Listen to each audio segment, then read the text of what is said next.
Hi, it's Sophfronia. It's time for another morning walk. It is Sunday, September 9th, 2018, and I'm here at the Breezy Acres Bed and Breakfast in Hobart, New York. Today's the last day of the Hobart Book Village Festival of Women Writers.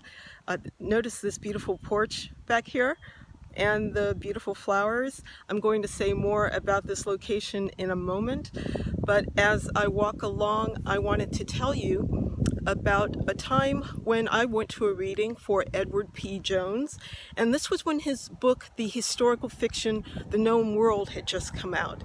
And I had a question for him. I wanted to ask him about the research he'd done for the book. He told me that he had done tons and tons of research, and that only about a quarter, if that, perhaps less than a quarter of the research found its way into that book. He said, and I've never forgotten this, he said, I realized that at the end of the day, I was not writing a book about the way the latch worked on a particular slave quarters. I was writing a story about people. So I took that to heart. You might recognize, well, I don't know, this description of this particular house, the bed and breakfast. This house is actually the model for Uncle Menard and Aunt Pearl's home in North Carolina in my book, Unforgivable Love.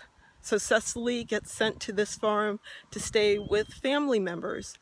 Now, I've never been to North Carolina. Someone asked me about this recently, and they asked about my research, and I did enough research to know what a farm in North Carolina would be growing, what the seasons were like there in 1947. But at the end of the day, I wanted to write about this young girl's experience at this farm. And one of the scenes that I knew I wanted to write is this girl getting up from this porch and walking to the woods across the way from this farm. And I'm going to slowly turn around so that you can see there is this spectacular wooded area behind me. And there is a path, and we're not going to have time to go all the way down the path today, but there's a path into the woods behind me.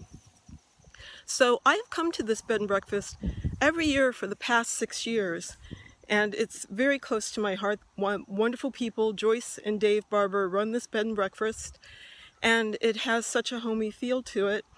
So when I wanted to create that for my book, why would I create that out of nothing? I created it from a space, a place that was already in my heart.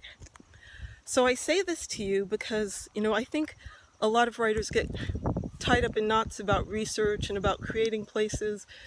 But I want to encourage you to create from what is already within you. We all have places inside of us that have touched us, that have changed us. So when we want to write something that touches others, why not reach for that place that is already within us? So I encourage you to think about that.